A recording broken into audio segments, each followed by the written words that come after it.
What's up? How y'all doing? It's Luke Mugger. This is the Kabar short. This is the 5 1/4 inch version of the USMC fighting knife. Now, one second.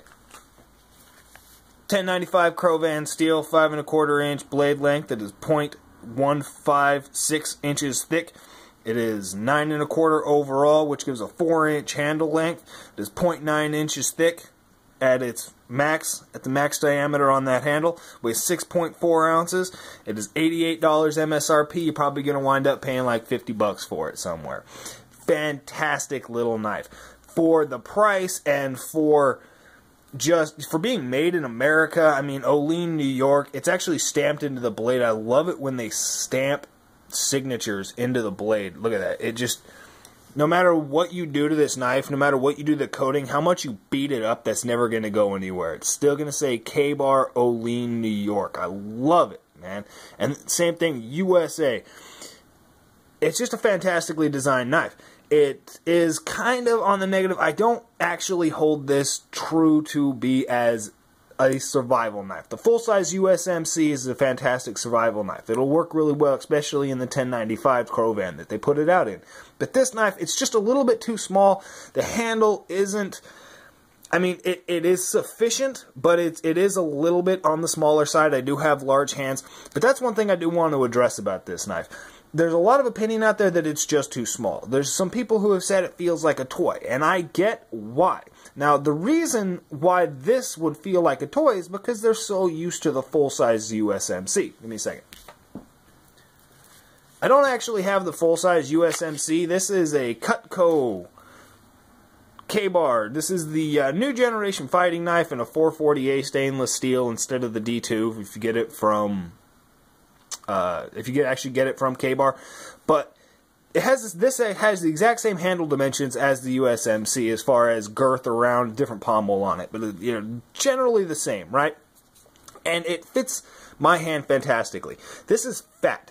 As far as most knives are concerned, this thing has, you know, the Kabar has a big handle. It's a very fat handle. So if you're used to the Kabar, if you're a really big fan of this, and you pick up something like this, it's going to seem tiny. It doesn't seem, I mean, it seems like, you know, there's not enough. I can't get a very good grip on it. But in reality, I have a fantastic grip on this knife. I can pound, I can do whatever I need to. You can hit that, it's not going to get dislodged, it's not going to come out of my hand. So I think that's where the size, people say that it seems like it's too small. I just wanted to compare, actually, on that note, a couple different knife handles. So this one's Benchmade Nimravis. This is the 140 drop point Nimravis. You see, it's a little bit thicker, but look how thin it is in comparison. So you've actually got more to hold on to with the Kabar. You obviously have a better grip with this just because of its overall design, but in general size comparison, they are comparable in size. Same thing with Cold Steel SRK. It's just a little bit bigger. It's actually quite a bit bigger, but it is still, I mean, it's not in the same range as the full-size USMC. One of the reasons the full size, I'm not bagging on the full size. The full size is that's one of its attributes. So one of the reasons it is such a badass knife is because of how big that handle is. You can get such a good grip on it. But that is I mean, that takes you into the realm of survival. That takes you into the realm of a utility blade. That takes you into the realm of what the USMC knife, what the actual Kabar is used for. It's majority used for cutting open packages and MREs and shit like that. I mean, it's not actually used for fighting as much as it is utility, especially in society, social society, you know, just here in the United States. Most people who have a Kabar, if they're going to use it, most of those people are going to be splitting wood with it. They're going to be carving with it, stuff like that. I mean,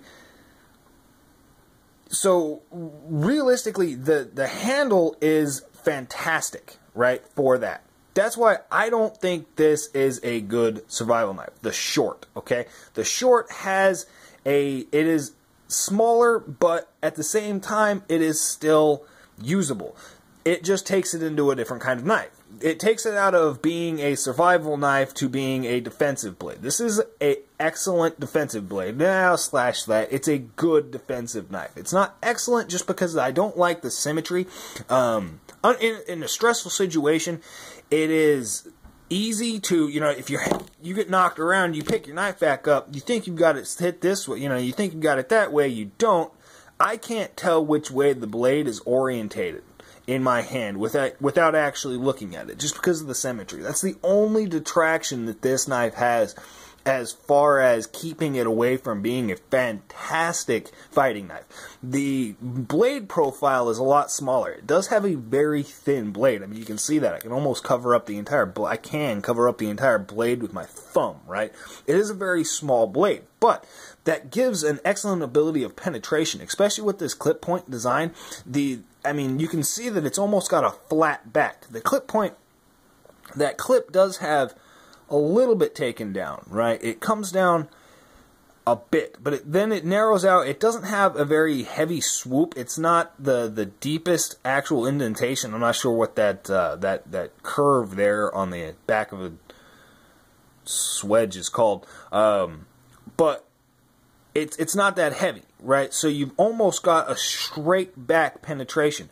This is all cutting edge, so it's going to be actually cutting through material. So upon any actual penetration you're going to do with this knife, it's only going to move over that far, right? Because any penetration you do with a knife, if the back isn't sharpened, you only cut in one direction. Well, you're cutting in two directions, forward and then sideways, right? Because you get the internal penetration, and then it forces the blade over this way, because it's never going to cut further on that side. That side is going to stay the same. This side is going to get cut, and that's where you actually get your penetration, right? So if you can imagine this going into material, it's going to do that, right? It's not going to push this side out of the way. You know what I mean? It's not going to make any cut on that side. The cut is only going to be forced down this way. And so having that smaller blade profile with this clip design makes the penetrating capability of this knife fantastic, especially with this reinforced tip. You can see it does make it a little bit, actually, it makes it a little bit harder to sharpen, but it's fantastic. You see how much material there is. The grind angle doesn't actually change. It has a fantastic grind angle, but there's more material right up there at the tip than there is along the whole edge of that blade, right? Oh, it's just skin. Okay. I was like, damn, I got a roll on there. But I do need to sharpen it up. You can see it.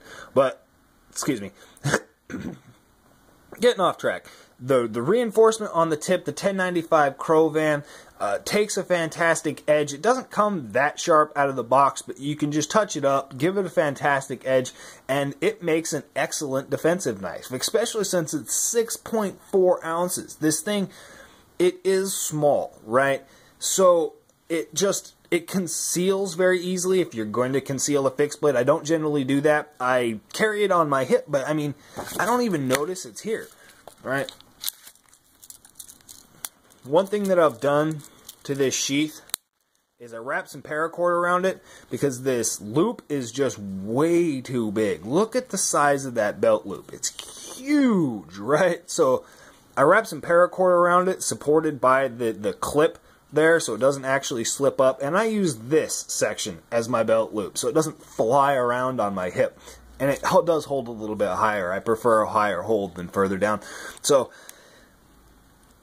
it carries fantastically well. Sorry, I forgot what I was talking about. It does carry fantastically well, and it's very easy to access. You can just undo the button and you have it in your hand. You're ready to go. You know what I mean? So it's an excellent defensive option. Yeah, that's all I really got to say about this one. That's a Kabar short from Nolene, New York. It's Lugermonger. Y'all have a good one. Stop.